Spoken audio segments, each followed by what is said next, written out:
To be or not to be, that is the question. Il y a un spectacle plus grand que la mer, c'est le ciel. Il y a un spectacle plus grand que le ciel, c'est l'intérieur de l'âme. I'm now in Stratford-upon-Avon. As you may see here, people have been gathering at the birthplace of William Shakespeare to pay homage to the British playwright on the 406th anniversary of his death. William Shakespeare and his Chinese counterpart Tang Xianzu both died in the year of 1616. A bronze statue of Shakespeare and Tang Xianzu was unveiled in Shakespeare's birthplace in 2017. In 2019, a 6-meter-tall pavilion, inspired by the masterpiece The Pioneer Pavilion of Tang Xianzu, was unveiled here. Read so you never feel alone is the theme of this year's World Book and Copyright Day.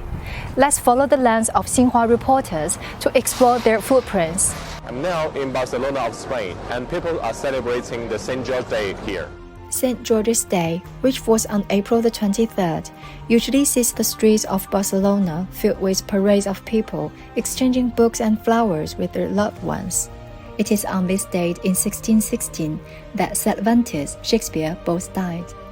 With this in mind, UNESCO created the World Book and Copyright Day in 1995 to pay a worldwide tribute to books and authors on this date.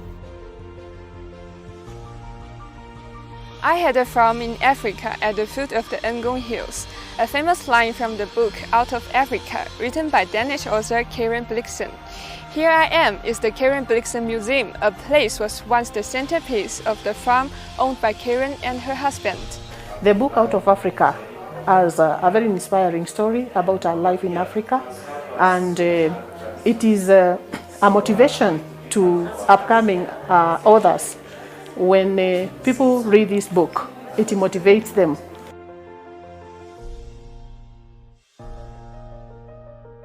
Abdulrazak Guna, winner of the 2021 Nobel Prize in Literature, was born in Zanzibar, Tanzania in 1948. Guna's award is widely seen as helping to raise the profile of African literature around the world.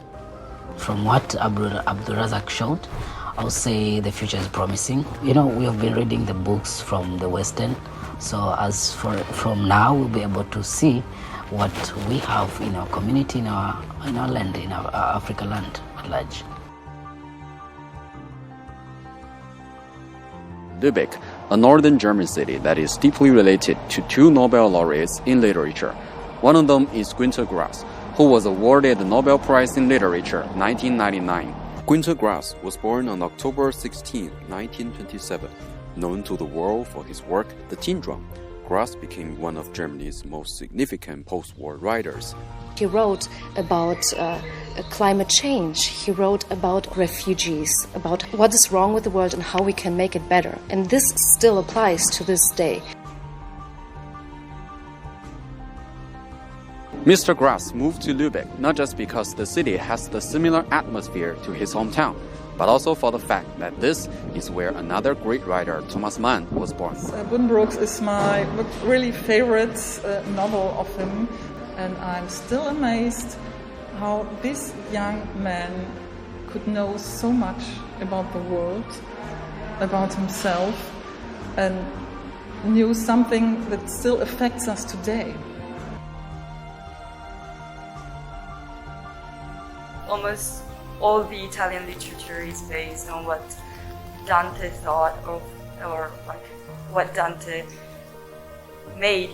He's seen as the founder of Italian culture. Like, we study him in school, like all the schools study his works. I think reading Dante's work is important to understand nowadays literature and to really understand Italian culture. سيدي ومولانا وتاج راسنا نجيب محفوظ سيد الكتابة العربية بلا منازع، خالق المصائر المختلفة.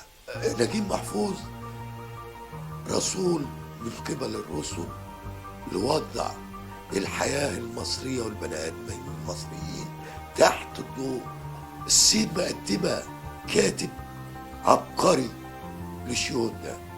الكاتب ده قدمهولي سنة 2003 الله يرحمه عبد الغفار بكاوي، واكتشفت ان إنه هو كان طبيب زيه زي يوسف إدريس.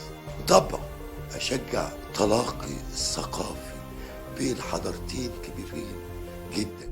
No hay memorir a quien el tiempo no agave, ni dolor que muerde no reconsuma. A man is not made for defeat. A man can be destroyed, but not defeated.